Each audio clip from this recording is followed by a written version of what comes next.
Hello my beautiful people, welcome and welcome back to the channel. I know there has been a lot of questions coming from all of you, my friends, my family and my subscribers, about how we cope as migrants in the UK, the challenges that we face, the good times that we have.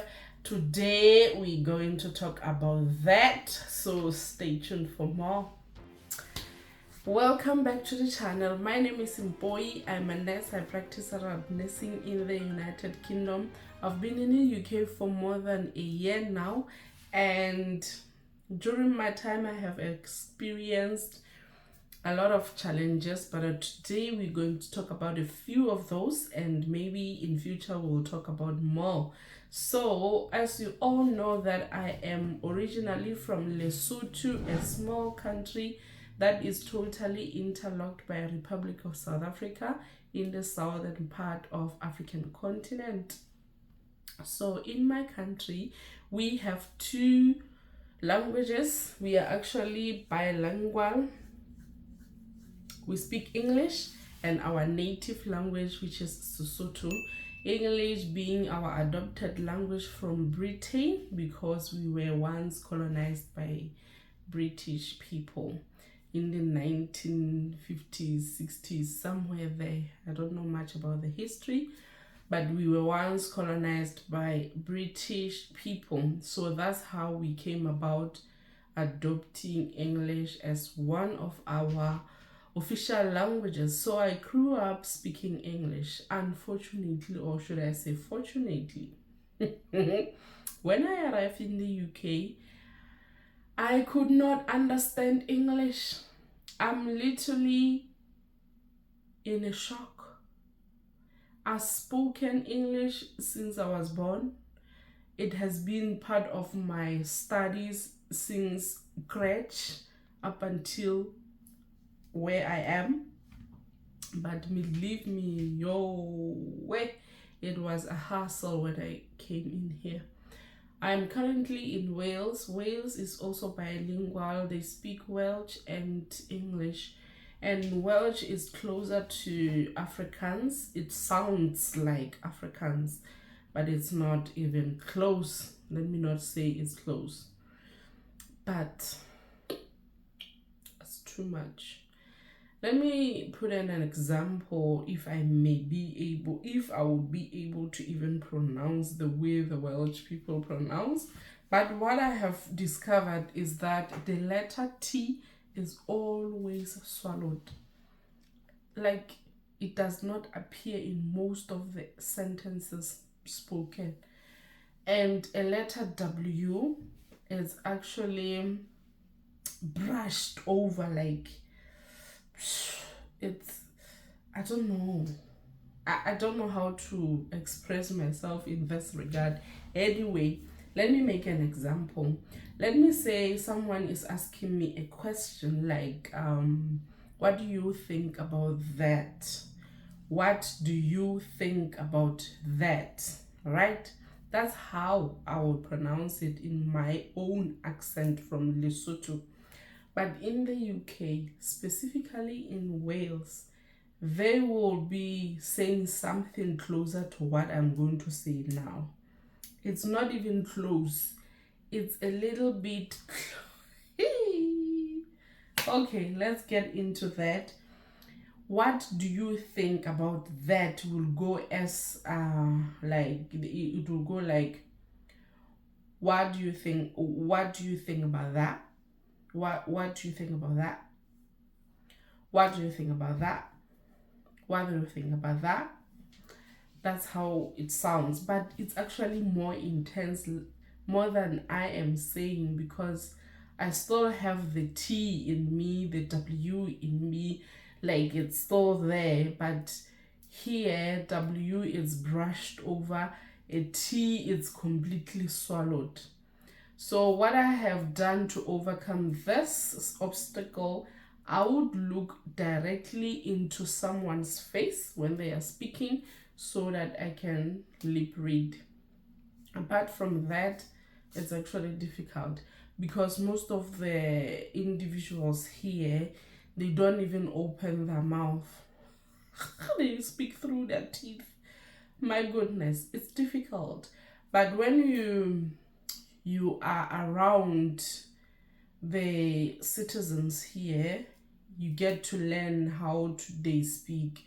You get to understand how they speak. So now it's much easier, but it's still a hassle with someone over the phone. I'm always in charge of a shift. Every time I'm at work, I'm in charge of a shift, and all the phone calls to the care home that I work for go through me. So whoever is speaking on the phone, I don't have a chance to look on their face. But what I normally do, I would politely ask the next person, can you please slow down for me and repeat what you just said? I cannot understand. Well, they are so sweet. They keep on repeating themselves until you understand, because we're dealing with people's lives, so it's obligation anyway. And that's how I overcome this challenge. The second challenge that I faced was about smoking. Most of the people in the UK, they do smoke. I think about 70% of the population smokes. It's not an exact percentage per se, but I think 70% of the population in Wales, they do smoke, and it's not an exception in my workplace. However, we have a designated space where people go to smoke, and even if it's not your turn to go for a break, they do ask from a person in charge at that point in time for them to have a quick fag. They call it a fag. Smoking, they call it a fag in the slang language. So someone will just come to you as an in charge and say, can I go for a quick fag? And then they go. Because of health and safety issues, you have to know the whereabouts of all your people in the building. So that's why they will come to you and ask. They go to a smoking designated place, take a quick smoke and come back. So for me, where I come from, smoking around a health facility is not allowed. If you do it, it's actually taboo. So I had to overcome that when I came here. I'm now used to it and I don't think much on it now. But I make sure that I know whoever is out for break, like smoking quick break, I know when they come back, because in cases of fire, as a disaster management team leader in my facility, I have to know whoever is on duty, the whereabouts. Be it it's a nursing department, care department, maintenance, kitchen, my service users, visitors, the management, whoever is in the building, I have to know the whereabouts of all those individuals, so that in cases where there is fire, I would know how I'm going to plan my triage. So that's how I overcome this one. I just had to learn that people have to go for their quick smoke break and then come back. But in the midst of health and safety issues, we have to put our service users first. Yes, the third challenge was me taking a bus out of the place I was staying at.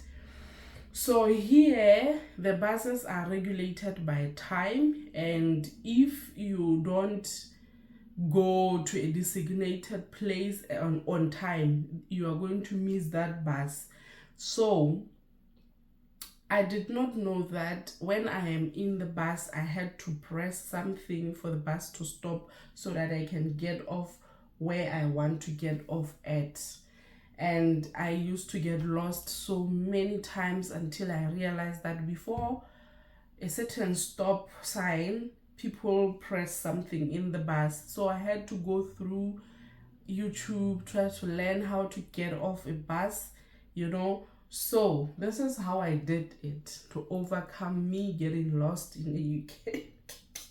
I had to go to the bus station and ask the I think the assistant on the bus station how the buses work, and then she explained everything, and then that's how I overcame everything about the buses, the trains, the taxis, and everything public transport. So my advice is, when you first come into the UK, do not be afraid to ask questions. Ask before you get lost. Right. That was the third thing. The fourth thing that I struggled with was boredom. It's actually boring in the UK, but if you are keen to make a life out of your new setting, your life setting, you will tend to create more social events for yourself. So what I do normally, I sleep. If I'm going to work, I sleep early. If I'm not working tomorrow, I will always sleep late and wake up late. And maybe sometimes I wake up around 12 p.m. And then when I wake up, I get a bath, cook, and then go out. Either for drinking, for shopping, or just walking. I live closer by to the beach, go to the beach, or just go to the park or visit my friend. Or if not, I do my YouTube videos, or I do drink in my house. Cheers. If I'm not going out, I drink in my house and I listen to my hometown music. Party to myself. But what we have done with my friends, we have decided to actually visit each other, request day offs that match to one another's, so that we can have time together. So that's how we overcome boredom, because it's stressful to be here alone.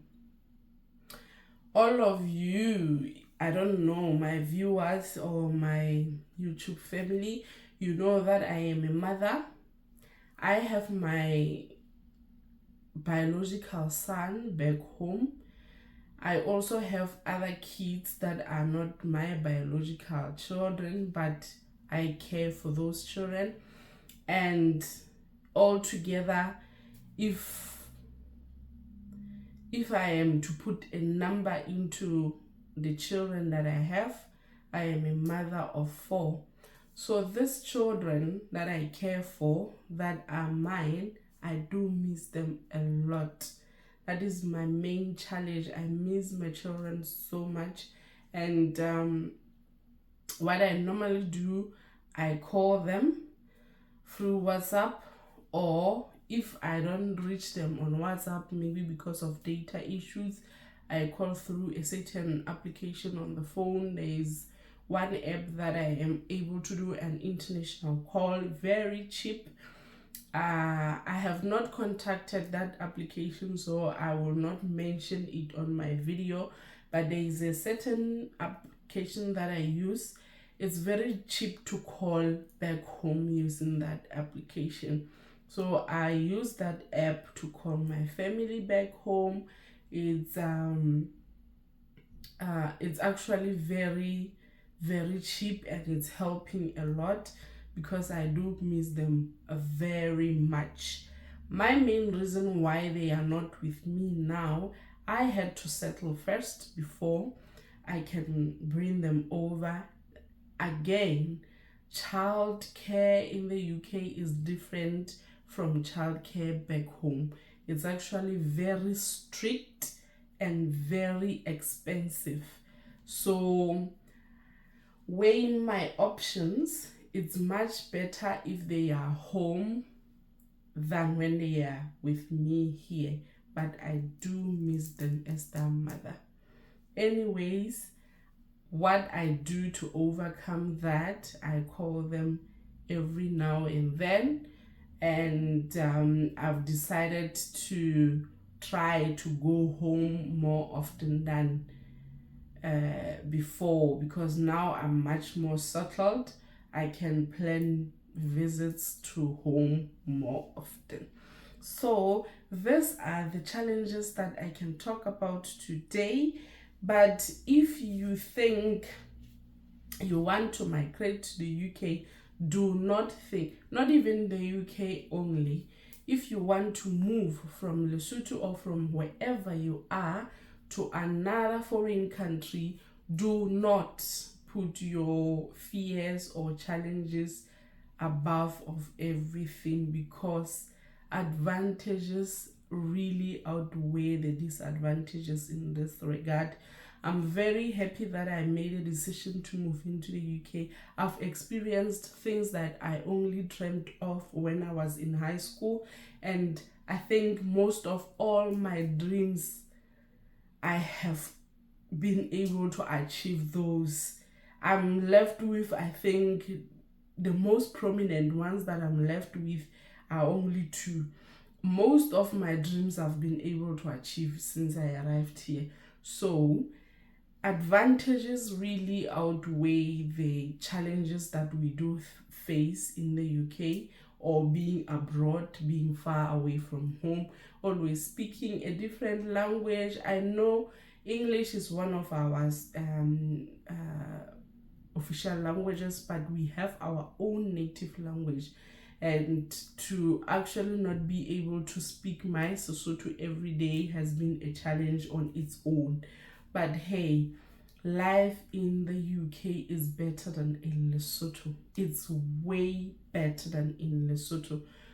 Financially, emotionally, like physically, everything is way better than back home. So do consider migrating. I love you. I will see you in my next video.